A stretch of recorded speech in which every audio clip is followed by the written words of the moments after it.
Di tengah dunia modern yang penuh tekanan, tuntutan sosial, dan ketidakpastian, kekuatan mental menjadi salah satu kualitas paling penting yang harus dimiliki manusia. Namun, ironisnya, semakin maju peradaban, semakin rapuh pula kondisi batin banyak orang. Kecemasan, kekecewaan, kemarahan, dan kelelahan mental menjadi fenomena yang semakin umum. Hal ini menunjukkan bahwa kemajuan eksternal tidak selalu diiringi dengan kematangan internal. Dalam konteks inilah, filsafat Stoikisme menjadi sangat relevan. Stoikisme bukanlah filsafat yang menjanjikan kebahagiaan instan atau hidup tanpa masalah. Sebaliknya, Stoikisme menawarkan sesuatu yang jauh lebih berharga: ketahanan batin, kejernihan berpikir, dan kekuatan mental yang tidak bergantung pada keadaan luar. Stoikisme lahir dari pemahaman mendalam tentang sifat manusia dan realitas hidup. Para filsuf Stoik seperti Epictetus, Seneca, dan Marcus Aurelius menyadari bahwa penderitaan terbesar manusia bukan berasal dari dunia, melainkan dari cara manusia merespons dunia tersebut. Oleh karena itu, Stoikisme berfokus pada penguasaan diri, bukan penguasaan keadaan. Video ini akan membahas 9 cara menjadi lebih kuat mental menurut Stoikisme, bukan sebagai teori abstrak, melainkan sebagai pedoman hidup praktis yang dapat diterapkan dalam kehidupan sehari-hari. Setiap cara akan diuraikan secara mendalam agar tidak hanya dipahami, tetapi juga direnungkan dan dilatih. Cara pertama, memahami dengan jelas apa yang berada dalam kendali dan apa yang tidak. Cara pertama dan paling fundamental untuk menjadi lebih kuat secara mental menurut Stoikisme adalah memahami secara jernih perbedaan antara hal-hal yang berada dalam kendali kita dan hal-hal yang tidak. Tanpa pemahaman ini, seluruh upaya penguatan mental akan rapuh dan tidak konsisten. Epictetus membuka karya terkenalnya Enchiridion dengan satu prinsip yang sangat tegas. Ada hal-hal yang berada dalam kendali kita, dan ada hal-hal yang tidak berada dalam kendali kita. Kalimat sederhana ini merupakan fondasi utama Stoikisme dan kunci awal ketahanan mental. Hal-hal yang berada dalam kendali manusia meliputi pikiran, penilaian, niat, nilai, dan tindakan. Sebaliknya, hal-hal seperti pendapat orang lain, kejadian eksternal, masa lalu, kondisi cuaca, ekonomi, bahkan kesehatan dalam batas tertentu tidak sepenuhnya berada dalam kendali manusia. Masalah muncul ketika manusia mencurahkan energi emosionalnya pada hal-hal yang tidak bisa ia kendalikan. Sebagian besar penderitaan mental bersumber dari keinginan untuk mengendalikan sesuatu yang memang tidak bisa dikendalikan. Seseorang marah karena orang lain tidak berubah, kecewa karena masa lalu tidak bisa diperbaiki, cemas karena masa depan tidak pasti, dan tersiksa karena ingin dunia berjalan sesuai kehendaknya. Stoikisme memandang sikap ini sebagai bentuk perlawanan batin terhadap realitas. Ketika seseorang gagal membedakan antara kendali dan non-kendali, ia hidup dalam ketegangan terus-menerus. Energi mentalnya terkuras untuk melawan hal-hal yang mustahil diubah. Akibatnya, batin menjadi lelah, frustrasi, dan mudah runtuh. Stoikisme hadir untuk menghentikan pemborosan energi mental ini. Memahami batas kendali bukan berarti menjadi pasif atau menyerah. Justru sebaliknya, Stoikisme mengajarkan fokus total pada apa yang benar-benar bisa dikendalikan. Ketika seseorang mengalihkan perhatiannya dari hasil menuju niat, dari reaksi orang lain menuju sikap pribadi, dari kejadian menuju respons, kekuatan mental mulai terbentuk. Marcus Aurelius menekankan bahwa manusia hanya memiliki satu wilayah kekuasaan sejati, yaitu pikirannya sendiri. Selama pikiran tidak dikuasai oleh emosi liar dan penilaian keliru, tidak ada keadaan eksternal yang benar-benar bisa merusak batin seseorang. Kesadaran ini memberikan rasa tenang yang mendalam. Dalam praktik kehidupan sehari-hari, prinsip ini mengajarkan seseorang untuk bertanya sebelum bereaksi. Apakah hal ini berada dalam kendaliku? Jika tidak, maka energi emosional tidak perlu dihabiskan di sana. Jika iya, maka fokus diarahkan pada tindakan terbaik yang dapat dilakukan. Dengan membiasakan diri hidup berdasarkan batas kendali, seseorang menjadi lebih stabil secara emosional, lebih rasional dalam mengambil keputusan, dan lebih tahan terhadap tekanan hidup. Inilah fondasi awal dari kekuatan mental menurut Stoikisme. Tanpa menguasai cara pertama ini, cara-cara berikutnya tidak akan berdiri kokoh. Namun ketika prinsip ini benar-benar dipahami dan dilatih, batin mulai menemukan pijakan yang kuat dan tidak mudah tergoncang oleh dunia luar. Cara kedua, melatih diri untuk menerima realitas tanpa perlawanan emosional. Setelah memahami dengan jelas apa yang berada dalam kendali dan apa yang tidak, langkah kedua dalam membangun kekuatan mental menurut Stoikisme adalah melatih penerimaan terhadap realitas sebagaimana adanya tanpa perlawanan emosional. Prinsip ini merupakan kelanjutan logis dari cara pertama, karena mengetahui batas kendali saja tidak cukup jika batin masih terus menolak kenyataan. Dalam pandangan Stoikisme, banyak penderitaan mental tidak muncul karena realitas itu sendiri, melainkan karena penolakan batin terhadap realitas tersebut. Manusia seringkali berkata dalam hati, seharusnya ini tidak terjadi, atau hidup tidak seharusnya seperti ini. Kalimat-kalimat semacam ini mencerminkan konflik antara keinginan subjektif dan kenyataan objektif. Konflik inilah yang melemahkan mental. Stoikisme menilai bahwa realitas bersifat netral. Peristiwa tidak memiliki makna emosional bawaan. Makna tersebut muncul dari penilaian manusia. Ketika seseorang menolak kenyataan, ia sedang menambahkan lapisan penderitaan yang sebenarnya tidak perlu. Peristiwa mungkin tidak dapat diubah, tetapi penolakan batin membuat beban mental menjadi berlipat ganda. Seneca menegaskan bahwa orang yang paling menderita bukanlah mereka yang mengalami kesulitan, melainkan mereka yang terus-menerus melawan kenyataan dalam pikirannya. Penerimaan dalam konteks Stoikisme bukanlah sikap pasrah yang lemah, melainkan keberanian untuk melihat realitas dengan jernih, tanpa ilusi dan tanpa drama emosional. Banyak orang salah memahami penerimaan sebagai bentuk menyerah. Stoikisme justru membedakan dengan tegas antara menerima kenyataan dan menyerah pada keadaan. Menerima berarti mengakui fakta apa adanya, tanpa distorsi emosional. Setelah penerimaan terjadi, barulah tindakan rasional dapat diambil dengan tenang dan efektif. Tanpa penerimaan, tindakan seringkali lahir dari kepanikan dan emosi, bukan dari kebijaksanaan. Kekuatan mental tumbuh ketika seseorang berhenti menghabiskan energi batin untuk mengeluh, menyalahkan, atau meratapi hal-hal yang sudah terjadi. Keluhan tidak mengubah masa lalu, tidak memperbaiki keadaan, dan tidak memperkuat jiwa. Stoikisme memandang kebiasaan mengeluh sebagai tanda perlawanan batin terhadap realitas, yang justru melemahkan karakter. Marcus Aurelius mengajarkan bahwa setiap peristiwa yang terjadi merupakan bagian dari tatanan alam yang lebih besar. Ketika manusia memahami bahwa dirinya adalah bagian kecil dari keseluruhan, ia berhenti menuntut hidup untuk selalu sesuai dengan keinginannya.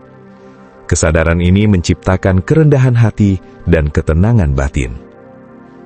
Dalam kehidupan sehari-hari, penerimaan stoik dapat diterapkan dalam berbagai situasi. Kegagalan, kehilangan, penolakan, ketidakadilan, dan perubahan yang tidak diinginkan. Ketika sesuatu terjadi di luar kendali, seorang stoik tidak langsung bereaksi dengan kemarahan atau keputusasaan, melainkan berkata dalam hati, inilah kenyataannya. Sekarang, apa sikap paling rasional yang bisa aku ambil? Penerimaan juga melatih seseorang untuk hidup di saat ini, bukan terjebak dalam penyesalan masa lalu atau ketakutan masa depan. Masa lalu tidak bisa diubah, dan masa depan belum terjadi. Stoikisme mengajarkan bahwa kekuatan mental hanya bisa dilatih di momen sekarang, melalui respon yang sadar dan terkendali. Seiring waktu, latihan penerimaan ini membentuk mental yang lebih tenang, stabil, dan dewasa. Seseorang tidak lagi mudah terseret emosi, tidak reaktif, dan tidak runtuh hanya karena keadaan tidak berjalan sesuai rencana. Ia memahami bahwa hidup tidak harus sempurna untuk dijalani dengan martabat. Dengan demikian, cara kedua untuk menjadi lebih kuat secara mental menurut Stoikisme adalah melatih penerimaan terhadap realitas tanpa perlawanan emosional. Ketika seseorang berhenti berperang dengan kenyataan, ia menghemat energi batin, menjernihkan pikiran, dan membuka ruang bagi kebijaksanaan. Di titik inilah, kekuatan mental mulai berakar lebih dalam. Cara ketiga, mengendalikan persepsi dan penilaian pikiran terhadap setiap peristiwa. Dalam Stoikisme, kekuatan mental tidak ditentukan oleh apa yang terjadi pada diri seseorang, melainkan oleh bagaimana ia memersepsikan dan menilai apa yang terjadi tersebut.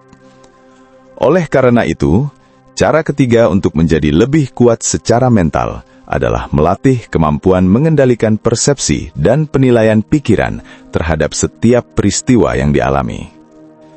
Epictetus dengan tegas menyatakan bahwa manusia tidak terganggu oleh peristiwa, melainkan oleh pandangannya tentang peristiwa tersebut.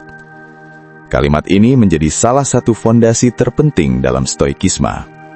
Ia menunjukkan bahwa penderitaan mental bukan berasal dari realitas objektif, melainkan dari interpretasi subjektif yang seringkali berlebihan, keliru, dan emosional. Dalam kehidupan sehari-hari, satu peristiwa yang sama dapat memicu reaksi mental yang sangat berbeda pada dua orang yang berbeda. Hal ini membuktikan bahwa sumber penderitaan bukanlah peristiwa itu sendiri, melainkan penilaian yang dilekatkan pada peristiwa tersebut. Stoikisme mengajarkan bahwa manusia memiliki kekuasaan penuh untuk memilih bagaimana ia menilai sesuatu. Pikiran manusia secara alami cenderung memberikan label secara cepat, baik atau buruk, adil atau tidak adil, menguntungkan atau merugikan. Masalah muncul ketika penilaian ini dilakukan secara impulsif tanpa penyaringan rasional. Reaksi emosional yang kuat seringkali berasal dari penilaian yang belum diuji oleh akal sehat. Inilah titik lemah mental yang ingin diperbaiki oleh Stoikisme. Mengendalikan persepsi berarti menciptakan jarak antara peristiwa dan reaksi emosional. Seorang Stoik dilatih untuk tidak langsung bereaksi, melainkan berhenti sejenak dan mengamati pikiran yang muncul.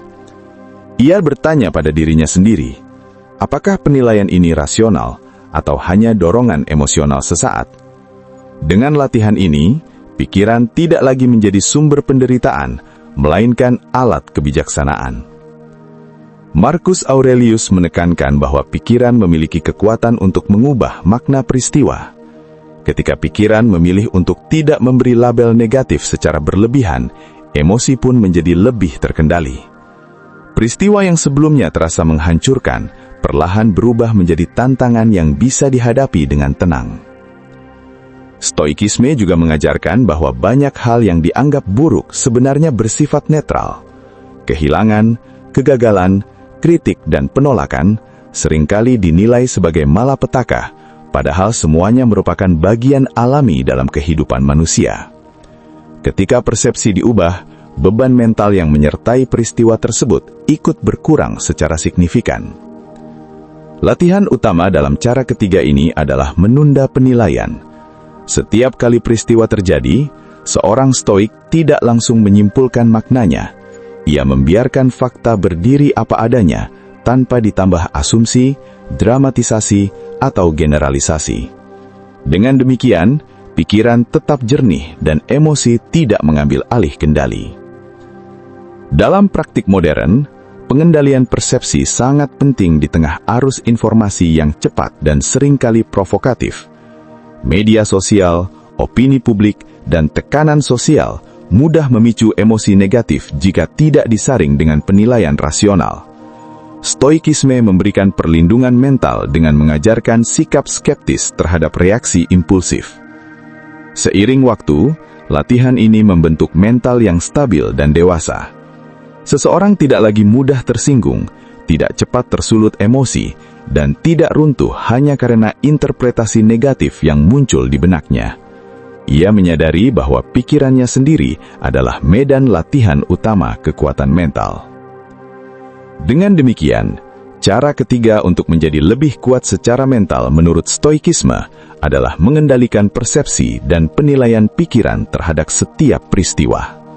Ketika pikiran tidak lagi diperbudak oleh interpretasi emosional yang keliru, batin menjadi lebih tenang, rasional, dan tahan terhadap guncangan hidup. Cara keempat, mengendalikan emosi dengan disiplin rasional dan kesadaran diri. Setelah seseorang mampu memahami batas kendali, menerima realitas, dan mengelola persepsi pikiran, langkah berikutnya dalam membangun kekuatan mental menurut Stoikisme adalah mengendalikan emosi secara sadar melalui disiplin rasional dan kesadaran diri. Emosi, dalam pandangan Stoikisme, bukanlah musuh yang harus dimusnahkan, melainkan respons batin yang perlu dipahami dan diarahkan oleh akal. Stoikisme tidak mengajarkan penekanan emosi secara membabi buta. Sebaliknya, filsafat ini menekankan bahwa emosi yang tidak terkendali muncul dari penilaian yang keliru. Ketika pikiran menilai sesuatu sebagai ancaman, penghinaan, atau kerugian besar, emosi negatif muncul secara otomatis. Oleh karena itu, pengendalian emosi dimulai dari kesadaran terhadap proses berpikir yang melahirkannya. Epictetus menegaskan bahwa manusia tidak memiliki kendali penuh atas munculnya kesan awal atau impuls emosional pertama. Namun, manusia sepenuhnya memiliki kendali atas apakah ia akan menyetujui impuls tersebut atau tidak. Di titik inilah disiplin rasional bekerja. Seorang stoik tidak menghakimi dirinya karena merasakan emosi, tetapi ia bertanggung jawab atas tindakannya setelah emosi itu muncul. Emosi seperti marah, iri, takut, dan kecewa seringkali menguasai manusia karena tidak disadari sejak awal. Stoikisme melatih kesadaran diri agar seseorang mampu mengenali emosi sedini mungkin sebelum emosi tersebut membesar dan mengambil alih kendali. Kesadaran ini menciptakan jeda antara rangsangan dan reaksi, yang merupakan ruang bagi kebijaksanaan. Marcus Aurelius menegaskan pentingnya mengamati emosi dengan jarak batin. Dengan mengamati emosi sebagai fenomena sementara, seseorang tidak larut di dalamnya. Ia menyadari bahwa emosi bukan identitas dirinya, melainkan pengalaman yang datang dan pergi. Kesadaran ini melemahkan cengkeraman emosi terhadap pikiran. Disiplin rasional berarti memilih respons yang sesuai dengan akal sehat, bukan dengan dorongan emosional sesaat. Dalam situasi konflik misalnya, Stoikisme mengajarkan untuk tidak bereaksi dengan kemarahan spontan, melainkan dengan ketenangan dan pertimbangan. Reaksi yang rasional tidak hanya menjaga martabat diri, tetapi juga memperkuat mental dalam jangka panjang. Dalam kehidupan sehari-hari, emosi yang tidak terkendali seringkali menimbulkan penyesalan. Kata-kata yang terucap dalam kemarahan, keputusan yang diambil dalam ketakutan, atau tindakan yang lahir dari iri hati, seringkali berujung pada kerugian batin. Stoikisme bertujuan mencegah kerugian ini dengan membangun kebiasaan refleksi sebelum bertindak. Latihan stoik yang penting dalam cara keempat ini adalah refleksi harian terhadap emosi. Seseorang diajak untuk meninjau kembali momen-momen emosional dalam sehari. Kapan emosi muncul? Apa pemicunya? Dan bagaimana respons yang diberikan. Refleksi ini bukan untuk menyalahkan diri, melainkan untuk memperbaiki kesadaran dan kontrol di masa depan. Dalam konteks modern yang serba cepat dan penuh provokasi, kemampuan mengendalikan emosi menjadi sangat berharga. Media sosial, tekanan pekerjaan, dan konflik interpersonal mudah memicu reaksi emosional berlebihan. Stoikisme memberikan perlindungan mental dengan menanamkan kebiasaan tenang dan rasional di tengah kekacauan. Seiring waktu, latihan pengendalian emosi ini membentuk mental yang matang dan stabil. Seseorang tidak lagi mudah terseret oleh suasana hati, tidak reaktif terhadap provokasi, dan mampu menjaga kejernihan pikiran dalam situasi sulit. Ia menjadi pribadi yang dapat diandalkan baik bagi dirinya sendiri maupun orang lain. Dengan demikian, Cara keempat untuk menjadi lebih kuat secara mental menurut Stoikisme adalah mengendalikan emosi melalui disiplin rasional dan kesadaran diri. Ketika emosi tidak lagi menguasai pikiran, batin memperoleh ketenangan, dan mental berkembang menjadi lebih kokoh dan berwibawa. Cara kelima, melatih ketahanan mental dengan menghadapi ketidaknyamanan secara sadar. Salah satu prinsip Stoikisme yang paling kuat namun sering disalahpahami adalah pandangan bahwa ketidaknyamanan bukanlah musuh mental, melainkan sarana latihan jiwa. Oleh karena itu, cara kelima untuk menjadi lebih kuat secara mental menurut Stoikisme adalah melatih diri menghadapi ketidaknyamanan secara sadar dan sukarela, bukan menghindarinya. Dalam kehidupan modern, manusia cenderung mencari kenyamanan maksimal dan menghindari segala bentuk kesulitan. Teknologi, kemudahan, dan fasilitas instan membentuk kebiasaan mental yang rapuh. Ketika kenyamanan menjadi standar hidup, sedikit gangguan saja sudah cukup untuk mengguncang emosi dan meruntuhkan ketahanan batin. Stoikisme hadir sebagai koreksi atas kecenderungan ini. Seneca secara eksplisit menyarankan latihan menghadapi ketidaknyamanan, seperti hidup sederhana untuk sementara waktu, menahan diri dari kemewahan, atau menghadapi kondisi yang tidak ideal dengan sadar. Tujuannya bukan untuk menyiksa diri, melainkan untuk membuktikan bahwa jiwa manusia lebih kuat daripada yang ia kira. Dengan latihan ini, rasa takut terhadap kesulitan perlahan kehilangan kekuatannya. Ketidaknyamanan seringkali menakutkan bukan karena beratnya kondisi, tetapi karena ketidaksiapan mental. Ketika seseorang tidak pernah melatih dirinya menghadapi kesulitan, mental menjadi mudah panik. Stoikisme mengajarkan bahwa menghadapi ketidaknyamanan secara bertahap dan sadar membangun kepercayaan diri batin yang mendalam. Latihan menghadapi ketidaknyamanan juga mengikis ketergantungan pada kondisi eksternal. Ketika seseorang menyadari bahwa ia tetap dapat berpikir jernih dan bertindak bermartabat meskipun dalam keadaan tidak nyaman, ia berhenti menggantungkan ketenangan batinnya pada situasi ideal. Inilah inti kekuatan mental menurut Stoikisme.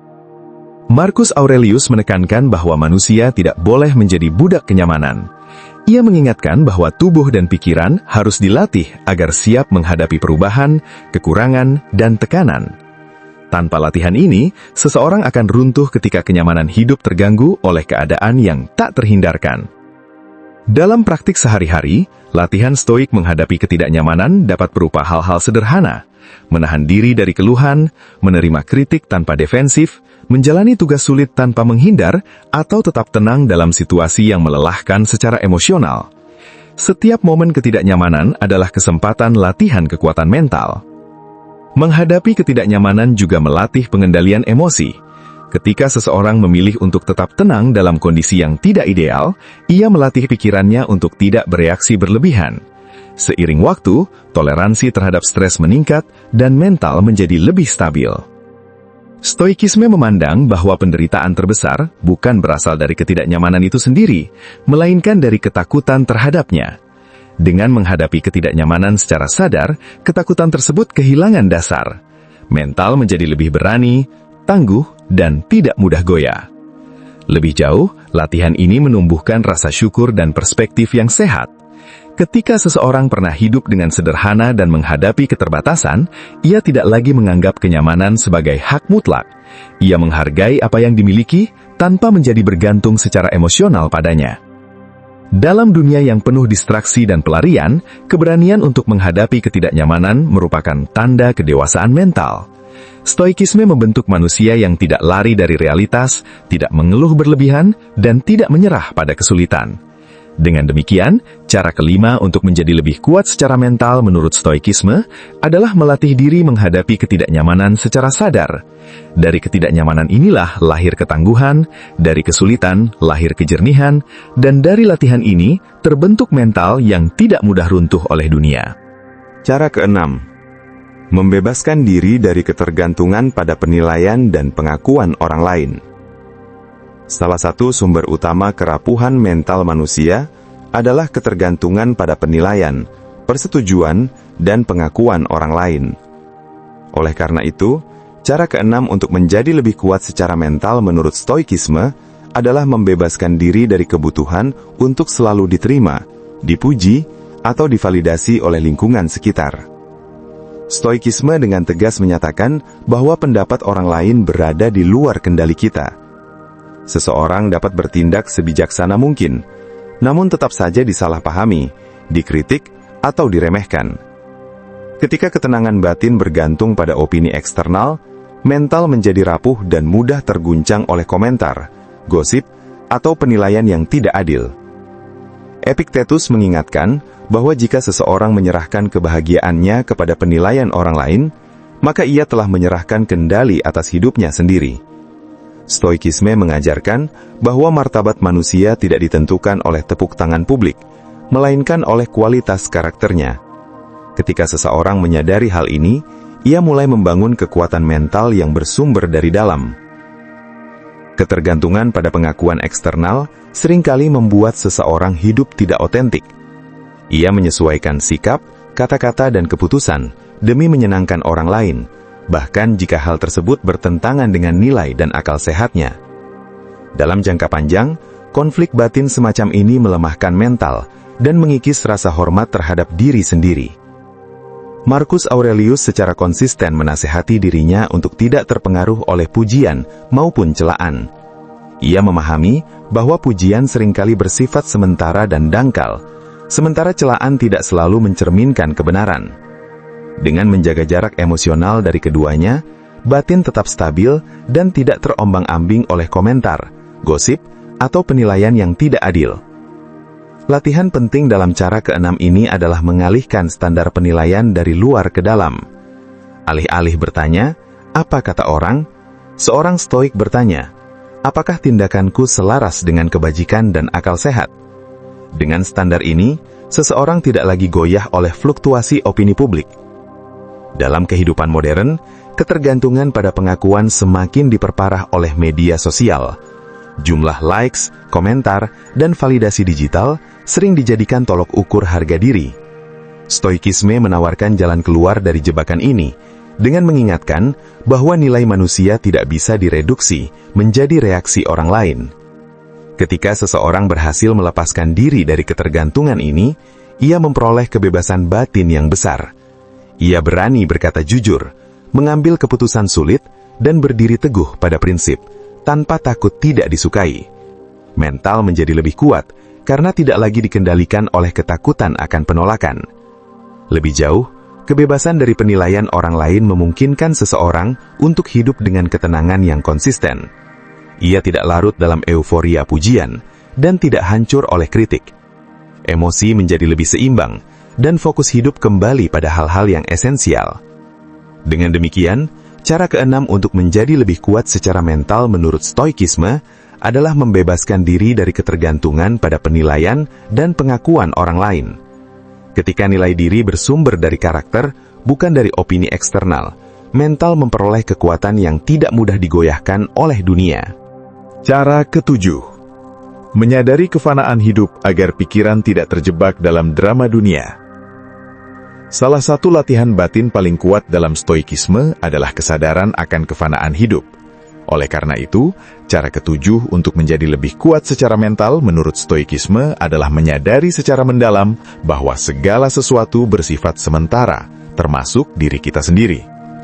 Kesadaran ini bukan untuk menimbulkan ketakutan, melainkan untuk membebaskan pikiran dari drama berlebihan.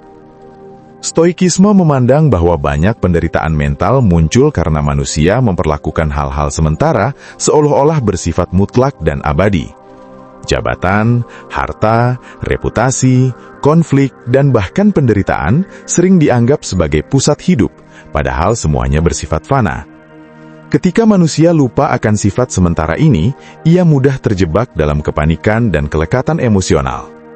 Marcus Aurelius berulang kali mengingatkan dirinya bahwa hidup manusia sangat singkat jika dilihat dari perspektif alam semesta. Ia menasihati agar setiap peristiwa dipandang dari jarak waktu yang panjang, sehingga kehilangan daya emosionalnya.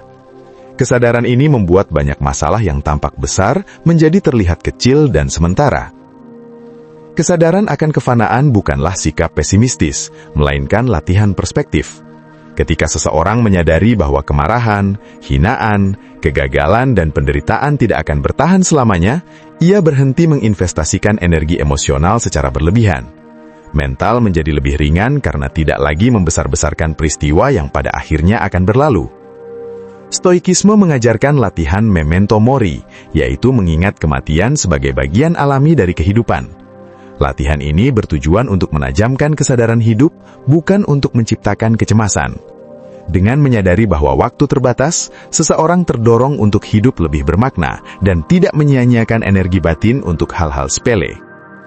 Ketika seseorang memahami kefanaan hidup, ia menjadi lebih selektif terhadap apa yang layak mendapat perhatian emosional. Ia berhenti tersinggung oleh hal-hal kecil, tidak terjebak dalam konflik ego, dan tidak menghabiskan waktu untuk pembuktian diri yang sia-sia. Perspektif ini memperkuat mental karena pikiran tidak lagi terperangkap dalam drama. Kesadaran akan kefanaan juga mengurangi ketakutan terhadap kehilangan. Kehilangan dipahami sebagai bagian tak terpisahkan dari kehidupan, bukan sebagai kegagalan pribadi. Dengan cara pandang ini, mental menjadi lebih siap menghadapi perubahan, perpisahan, dan ketidakpastian. Dalam konteks modern, manusia sering hidup seolah-olah memiliki waktu tanpa batas. Akibatnya, banyak energi mental terbuang untuk kecemasan, persaingan, dan konflik yang tidak esensial. Stoikisme mengembalikan manusia pada kesadaran akan keterbatasan waktu, sehingga fokus hidup menjadi lebih jernih. Seiring waktu, latihan ini membentuk mental yang tenang dan matang. Seseorang tidak lagi terjebak dalam drama sosial, tidak mudah terprovokasi, dan tidak hancur oleh peristiwa sementara. Ia memandang hidup dengan kejernihan, bukan kepanikan. Dengan demikian, cara ketujuh untuk menjadi lebih kuat secara mental menurut Stoikisme adalah menyadari kefanaan hidup agar pikiran tidak terjebak dalam drama dunia. Kesadaran ini menumbuhkan ketenangan, kedewasaan, dan kekuatan batin yang tidak bergantung pada hal-hal yang pasti akan berlalu. Cara ke-8. Menjadikan kebajikan dan karakter sebagai tolok ukur utama hidup. Dalam Stoikisme, puncak kekuatan mental tidak diukur dari seberapa banyak yang dimiliki, seberapa tinggi posisi sosial, atau seberapa besar pengaruh seseorang, melainkan dari kualitas karakter dan kebajikan batin. Oleh karena itu, cara ke-8 untuk menjadi lebih kuat secara mental menurut Stoikisme adalah menjadikan kebajikan sebagai tolok ukur utama dalam menilai diri dan kehidupan. Stoikisme berpandangan bahwa satu-satunya hal yang benar-benar baik dan berada sepenuhnya dalam kendali manusia adalah kebajikan. Segala hal lain, harta, status, kesehatan, reputasi, bersifat eksternal dan tidak pasti. Ketika seseorang menggantungkan nilai hidupnya pada hal-hal eksternal, mentalnya menjadi rapuh karena mudah terguncang oleh perubahan keadaan. Kebajikan dalam Stoikisme mencakup kebijaksanaan, keadilan, keberanian, dan pengendalian diri. Keempat kebajikan ini membentuk fondasi karakter yang kuat dan stabil. Ketika seseorang hidup selaras dengan kebajikan, ia tidak lagi membutuhkan pembenaran eksternal untuk merasa bernilai. Mental memperoleh kekuatan dari integritas, bukan dari hasil atau pengakuan. Marcus Aurelius secara konsisten menasihati dirinya untuk fokus pada menjadi manusia yang baik, bukan terlihat baik di mata orang lain. Ia menyadari bahwa citra dan reputasi berada di luar kendali, sementara karakter sepenuhnya berada dalam tanggung jawab pribadi. Dengan fokus ini, batin menjadi lebih tenang karena tidak lagi terbebani oleh tuntutan eksternal. Menjadikan kebajikan sebagai tolok ukur juga membantu seseorang menerima kegagalan dengan lebih bijaksana. Dalam perspektif Stoikisme, kegagalan eksternal tidak merusak nilai diri selama karakter tetap terjaga. Seseorang mungkin kalah secara duniawi, tetapi tetap menang secara batin jika ia bertindak dengan kebajikan dan akal sehat. Pendekatan ini membentuk mental yang tahan terhadap rasa bersalah berlebihan, penyesalan yang melemahkan, dan kecemasan tentang hasil. Fokus hidup beralih dari apa yang aku capai, menjadi bagaimana aku bertindak. Pergeseran ini memperkuat mental karena standar penilaian berada dalam kendali pribadi. Dalam kehidupan modern yang syarat perbandingan sosial, menjadikan kebajikan sebagai tolok ukur adalah tindakan yang sangat membebaskan. Seseorang tidak lagi hidup dalam bayang-bayang pencapaian orang lain. Ia menilai dirinya berdasarkan integritas, bukan berdasarkan kompetisi. Latihan stoik yang penting dalam cara ke-8 ini adalah refleksi moral harian. Seseorang diajak untuk bertanya pada dirinya sendiri, apakah hari ini aku bertindak dengan kebijaksanaan? Apakah aku adil dalam memperlakukan orang lain? Apakah aku berani menghadapi kesulitan tanpa mengorbankan prinsip? Refleksi ini memperkuat kesadaran karakter. Seiring waktu, orientasi pada kebajikan membentuk mental yang kokoh dan konsisten. Seseorang tidak mudah goyah oleh perubahan nasib karena ia memiliki pusat nilai yang stabil. Inilah kekuatan mental sejati menurut stoikisme. Tenang, bermartabat, dan berakar pada karakter. Cara ke-9. Melatih konsistensi diri dan keteguhan prinsip dalam setiap keadaan. Setelah memahami kendali diri, menerima realitas, mengelola persepsi dan emosi, menghadapi ketidaknyamanan, membebaskan diri dari penilaian orang lain, menyadari kefanaan hidup, serta menjadikan kebajikan sebagai tolok ukur utama, langkah terakhir dalam membangun kekuatan mental menurut stoikisme adalah melatih konsistensi diri dan keteguhan prinsip dalam setiap keadaan. Stoikisme memandang bahwa kekuatan mental sejati tidak diukur dari tindakan sesaat, melainkan dari keteguhan karakter yang konsisten, baik dalam kondisi mudah maupun sulit. Banyak orang mampu bersikap bijak ketika keadaan mendukung, namun goyah saat menghadapi tekanan, godaan, atau penderitaan.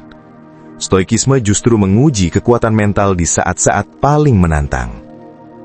Epictetus menekankan bahwa filsafat bukanlah sesuatu yang dipamerkan melalui kata-kata, melainkan diwujudkan melalui tindakan yang konsisten. Prinsip stoik hanya bermakna jika tetap dipegang saat keadaan tidak ideal. Konsistensi inilah yang membedakan ketangguhan sejati dari ketenangan semu. Keteguhan prinsip berarti tetap bertindak selaras dengan nilai dan kebajikan, terlepas dari situasi eksternal.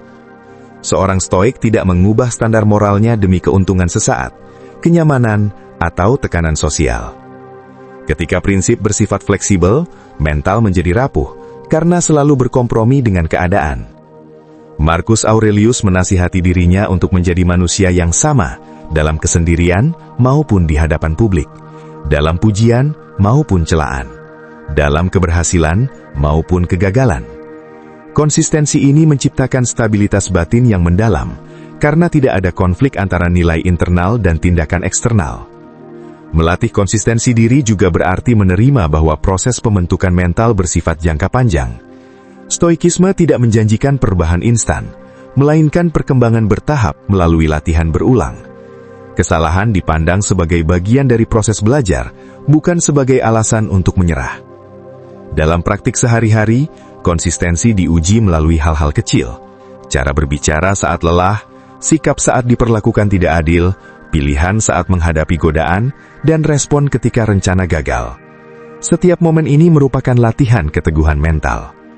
Ketika seseorang konsisten dengan prinsipnya, ia tidak lagi terombang-ambing oleh suasana hati atau keadaan. Ia memiliki pusat gravitasi batin yang stabil. Mental menjadi kuat bukan karena dunia menjadi lebih ramah, tetapi karena diri sendiri menjadi lebih teguh.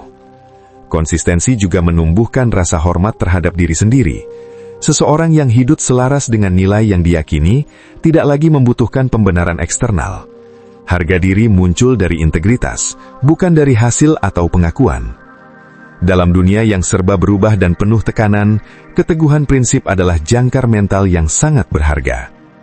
Stoikisme membentuk manusia yang tidak mudah tergoda oleh tren, tidak panik oleh krisis, dan tidak kehilangan arah saat menghadapi kesulitan.